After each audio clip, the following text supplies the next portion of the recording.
এতিয়া আমাৰ আজি মই কাগজখনত এটা এই নীলা ৰঙৰ যে চিকমিকাই আছে দেখিছা নেকি? ইমান ধুনীয়া নিমখ, এইটো হৈছে চল্ট, নিমখ হয় নাই? নিমখৰ নিচিনা, কিন্তু খাব পৰা নোৱাৰাটো পিছত হ'ব। এই নীলা ৰঙৰ যিখিনি নিমখ চিকমিকাই আছে সেইখিনি হৈছে কি?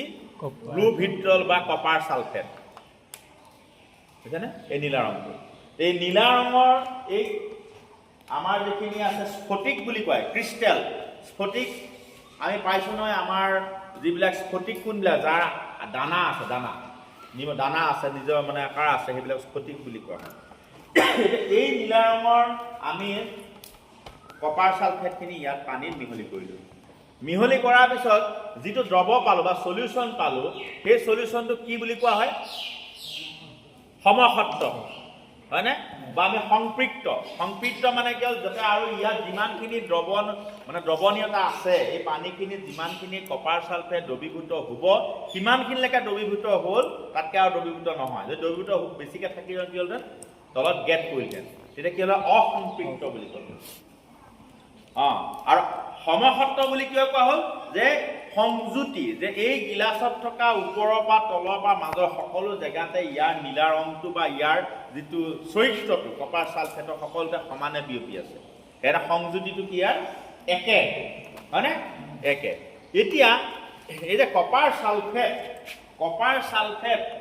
Cu মানে কপাৰ বা তাম বুলি কোৱা হয় হয়নে? তাৰপিছত এইটো ছালফেট SO4, এনে তামৰ ৰং কি?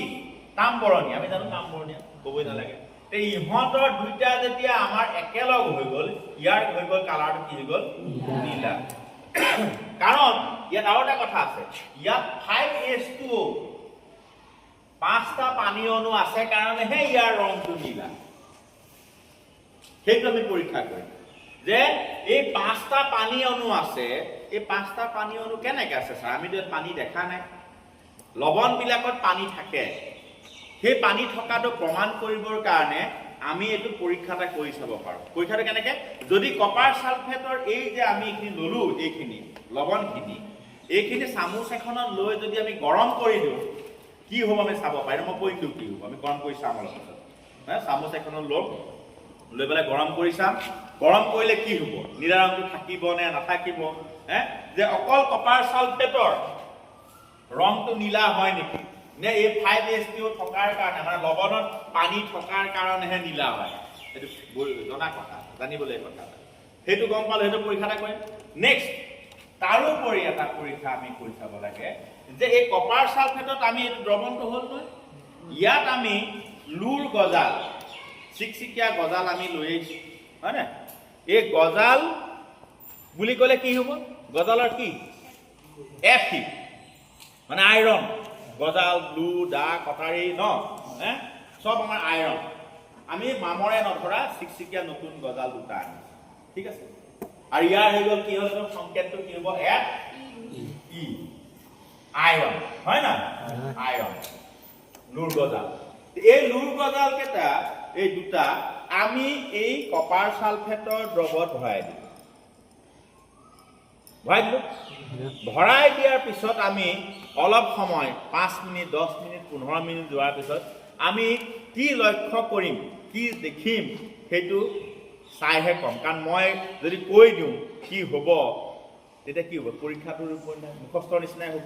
আমি মুখস্থ যে কৰিব নালাগে, ব্যৱহাৰ। এতিয়া তোমালোকে পৰীক্ষাত পাছ কৰা বা ফেইল কৰা, তুমি এটাই কথাই মনত থাকিব যে ছাৰ কপাৰ ছালফেট দেখিবলৈ কেনেকুৱা, পাহৰিবা নেকি কেতিয়াবা? কেতিয়াও নাপাহৰা। তোমালোকে যিয়ে নপঢ়া, বুঢ়া বয়স হ'লে গম পাবা যে কপাৰ ছালফেট আমি দেখিছোঁ, চুইছোঁ হয়নে? কপাৰ ছালফেট পানীত মিহল হৈছে। যদি কোনোবাই সোধে কপাৰ ছালফেট কেনেকুৱা, নেদেখাৰ আগতে কি মুখস্থ কৰিব লাগিব? কপাৰ ছালফেট নীলা নীলা নীলা নীলা। কপাৰ ছালফেটৰ দ্ৰৱত গজালটো সোমাই দিলে আমুক হ'ব, মুখস্থ কৰিব লাগে নাই? কিন্তু মুখস্থ কৰিব নালাগে। কিয়?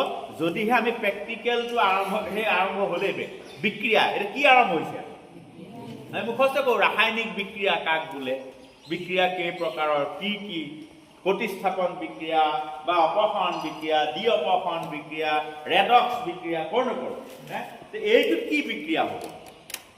এইটোত বিক্ৰিয়াটো আমি চবেই পঢ়ি আছো যে এই আইৰণে কপাৰ ছালফেটৰ লগত বিক্ৰিয়া কৰিলে কি হ'ব কি কৰিব আইৰণ ছালফেট মানে কপাৰক অপসাৰিত কৰি দিব কৰিব নাই কপাৰক অপসাৰিত কৰি উলিয়াই দিব আৰু ফেৰাছ ছালফেট হ'ব ইয়াৰ কালাৰটো কিন্তু নীলা নহয় এইটো নীলা হ'ব এই কালাৰটো নীলা নহয় কিয় নীলা নহয় কাৰণ কপাৰটো ওলাই গুচি গ'ল কপাৰ ছালফেটৰ হেনে কাল নীলা আছিলে তে কি হ'ব এই কপাৰখিনি তাৰমানে অধক্ষেপ কৰিব কপাৰ মানে কি তাম বৰণ তামটো কেনেকুৱা কালাৰ মামৰ নিচিনা ৰং তাম বৰণীয়া সেইখিনি ইয়াত আমি দেখি পাব লাগিব কাৰণ ইয়াক অপসাৰণ কৰি দিলে আৰু আইৰণটো এই যে কপাৰ ছালফেটৰ নীলা ৰংখিনিত কি মিক্স হৈ যাব আইৰণ তে আইৰণ ছালফেট হলে কালাৰটো নীলা থাকিব জানো কাৰণ কপাৰ নাই সেই কপাৰটো ক'ত থাকিব তলত গেছ হিচাপে পৰিব বা গজালটোত লাগি থাকিব পাৰে আৰু এটা কথা গজালটো কি হ'ব আইৰণ নহয় জানো ই ডাঠ হ'ব নে পাতল হৈ যাব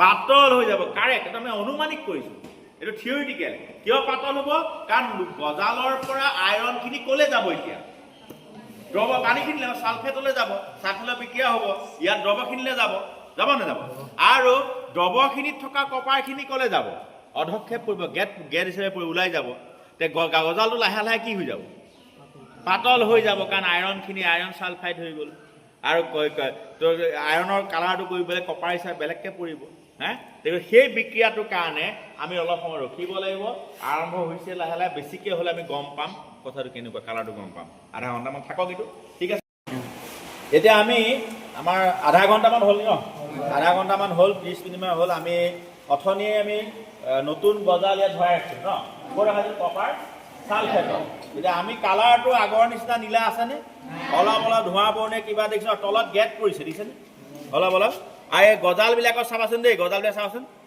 চোৱা এই আছা মামৰে ধৰা হৈছে নে কিবা ৰঙা এইটো মামৰ নে কপাৰ কপাৰ এইটো মামৰ নহয় এইটো কপাৰ দেখিছানে এইটো একদম পুৰা এইটো এই যা কিবা লাগি আছে যে আগত তেনেকুৱা আছিল নহয় গজাল আছিলে এই লাগি আছে দেখিছানে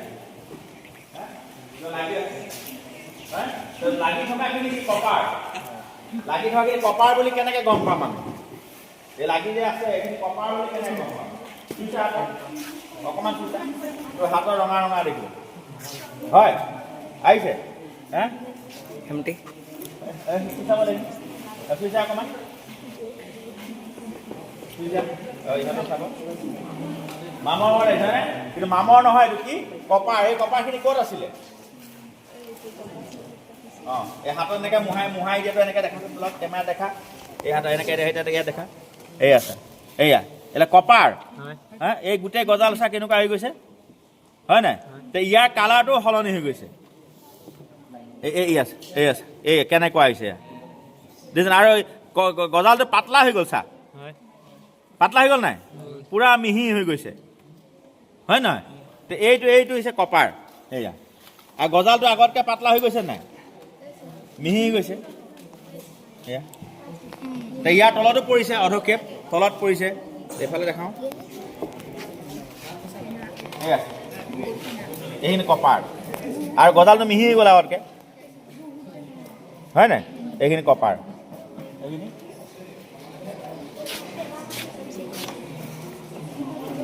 হয় কপাৰটো ক'ৰ পৰা আহিলে কপাৰ ছালফেটৰ পৰা ন কপাৰ ছালফেটৰ পৰা এই কপাৰবিলাক আহিছে আৰু ইমান ডাঠ গজালটো কি হ'ল মিহি হৈ গ'ল মিহি হ'ল যে গজালৰ আইৰণখিনি ক'লৈ গ'ল চলিউশ্যনটোলৈ গ'ল ছালফেটৰ লগত বিক্ৰিয়া হ'ল হয় নাই ছালফেটৰ বিক্ৰিয়া হ'ল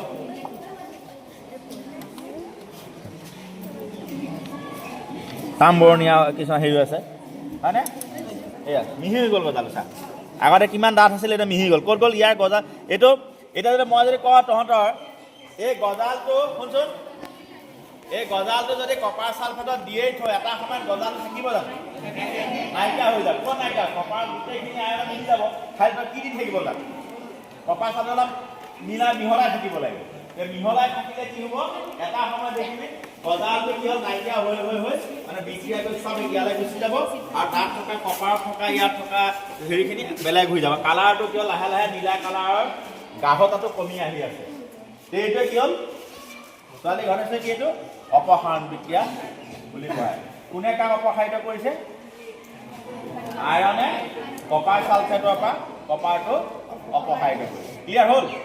হা ঠিক আছে, থেংক ইউ।